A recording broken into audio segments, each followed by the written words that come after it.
ask you something, bud. No, I'm sorry. I mean, I'm I just have these feelings. Yeah. Let me ask you something.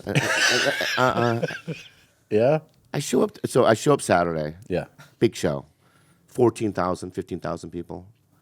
Lineup is you and Bert Kreischer, Trevor Wallace, me and Shane Gillis doing guest spots. What a great show. Great show. Lady comes up to me and she says, all right, so here's the order. Trevor, Shane, you, and then the boys. And I go, interesting. This is Saturday night? Before the show. No, this is Friday.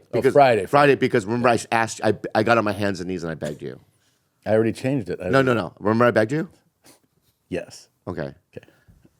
But in my mind, I'm like, oh, this seemed like a good thing. Like, come on down to Vegas, right?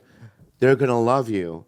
But then they put me after the man who's right now in the comedy zeitgeist and in everybody's zeitgeist. Having a moment. He's having a moment in his career, Yeah. right? I'm a huge Shane Gillis fan, good friend. And you have me follow him in front of 15,000 people. Let me ask you something real quick, okay? Yeah. What is your thinking behind that that lineup? I think you're strong, and I don't think it would be a problem for you. Okay, yeah. Yeah. Interesting. Can I ask you another question, my friend? Sure. You heard my pop, right? What? I heard your pop. Yeah. Yeah. You hear his? Yeah, I heard his pop. Yeah. And just be realistic. And no, let's not lie to each other. Okay. Because we're friends and stuff. Okay. His is bigger? He had a good pop. Not just a poop. I felt the energies of historical men and women, right? It was throughout a wild time. Pop. It was a wild run pop. through my body. It was to the point. His pop was to the point where he had to tell the crowd that it was making him uncomfortable, I know. and I know. and he was clearly shaken by it for the first Yeah. minute of his set. Yeah. It was because I'm the one that brought him up. Yeah. So when I said his name, And you also said he has a special out called Dangerous Dogs. It's not? It's called Beautiful Dogs. So we were all laughing about that in the hallway.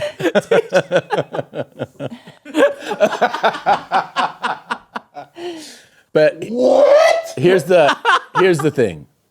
When you came up to me and you said, I want to switch that order. I was like, yeah, okay.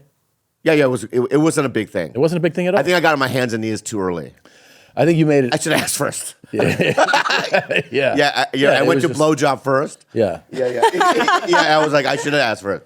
Yeah, but it was really easy. Really easy. Made me feel like a coward, but fuck it. In those circumstances, I don't care. It doesn't matter. You still let's just say this. Instead of, what is it? Comparison is the thief of joy. Yeah. You had a crazy pop. They didn't know you were on the show. You had a crazy pop. No, it was, I'll be honest with you, Tom. Yeah. Tom. I just be real for a second. I've had a tough. Last year was the toughest year of my life, and I needed it. And I'll tell you why. Because sometimes you do your own shows, and I know that my fans are coming, right? But not necessarily. I think we cross fans, but I think we don't sometimes too. Sure. Yeah. And the cheer that I got from the people was just like so gracious.